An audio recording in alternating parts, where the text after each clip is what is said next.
I think a lot of people's perceptions of Hollywood Brown is a bit unfair, and perhaps I've even, done the same a little bit where I've kind of said, man, Baltimore, their best receiver is Hollywood Brown. That's really rough.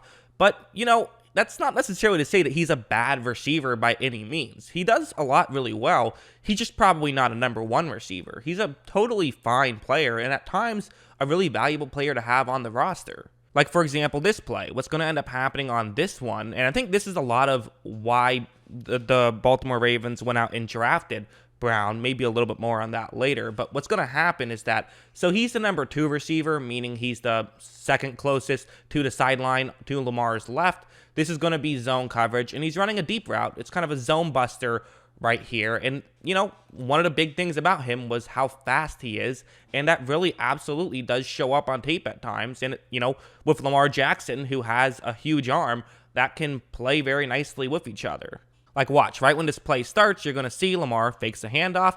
He waits for Brown to get kind of open. And as you see, so the corner who is in charge of covering deep to the offense's left has moved in a little bit with the other route I showed you. So now that means that there is going to be this big section that Lamar can throw to. So again, these are kind of, you scheme up guys who can get open against zone coverage, but you also ideally want a fast receiver who can get to those spots pretty quickly. It's not a complete necessity, but it certainly helps. And watch how Lamar and Brown are going to be able to hook up here. Lamar makes this throw, and you see Brown is just able to run and get to that spot, and he picks up a lot of yards. So again, stuff like that is really where he excels at. He's a very good zone beater as a wide receiver. He does a really good job against zone. Man, we'll get to that in a second. I've made a whole video talking about how Lamar Jackson, a lot of the issues that people blame on him is really just the fault of, the wide receivers couldn't get open against man. But again, let's stick with the positives for now. So like right here, this is a perfect example of probably what he's best at is, he's going to be running a route over the middle. So there's going to be these gaps in coverage that could potentially, he could get open. But again, you have to get to a certain spot where you're in a gap in coverage. So Brown, he might have to go quickly to find a gap in coverage that he'll finally be open at. This is a play action, which is going to get some Cleveland Browns defenders, out of position, but still, Brown has an important job on this one. And watch how right when this play starts, so Brown is going to run over the middle, and watch how he has to get all the way, underneath, go past the final Cleveland Brown defender to finally get open. That's not easy. You would expect to get open a little earlier where you could slow down. That didn't happen. Cleveland played a little bit more aggressive, so you had to get further deep. And, the best way to do that is to have enough speed to make it work, which he clearly did. So again, it's the speed that really comes into play against this zone coverage. And I think that's a lot of why they drafted him, thinking, hey, teams like to play zone coverage against Lamar. Let's get a guy who's great in zone coverage, which made some sense. But then when teams started to play man, that's where they ran into some issues. Like right here, perfect example. So this is a cover 1 play. You have Brown running a go route on the sideline. And this is the classic, what you want a number 1 receiver to be able to win at, is be able to win these types of routes. Basically, that's kind of the way I view, are you a number 1 receiver or not, is can you win a route like this? If you're on the outside, it doesn't have to be a go. It could be a slant. It could be anything, really. But can you win with some consistency, or at least I would say with pretty good consistency when you're on an island with only a safety deep? That's the definition of a number 1 receiver.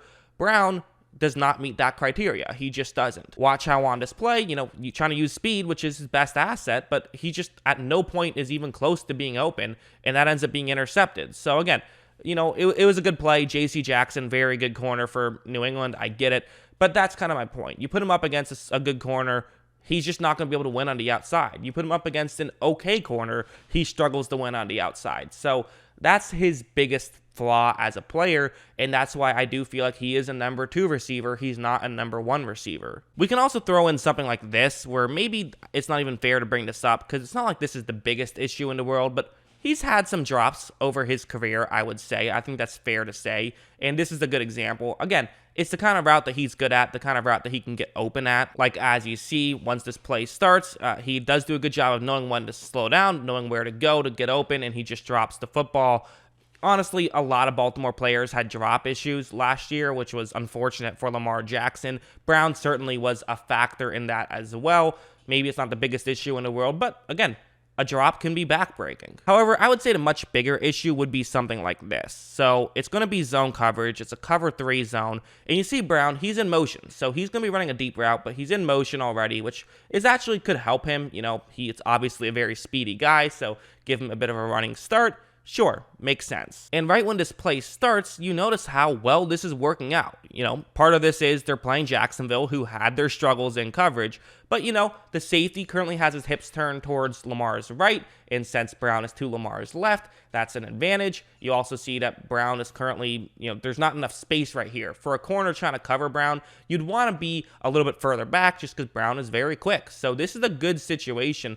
And for Lamar, you know, throw it deep, see if Brown can get open. Before I show the play, I will let you know Lamar is going to underthrow this ball a little, just because I know people will say, yeah, it was underthrown. What could Brown do? But my point is, watch how Brown reacts to that. This one is a tad underthrown, but Brown just doesn't even get into the play whatsoever. And that's my main issue, is that, you know, if you have a true number 1 receiver, like let's just say a Kenny Golladay type, right? Where I think most people would say Kenny Golladay is a number 1 receiver, but he might be like the worst true number 1 receiver. I feel like he goes up and he finds a way to make that catch. He certainly doesn't let that be an interception. And so that's kind of the issue with Brown. And I just think that giving him some more talent, you know, Rashad Bateman is a great start. We'll see how well he does because he's a rookie. Who knows? But put Brown in sort of a less strenuous role, I think he could thrive a lot more. Put him up against number 2 corners. Let him run in zone more often and not have to be the guy on a 3rd down and 10. That kind of stuff would help him a lot because he's not a bad player.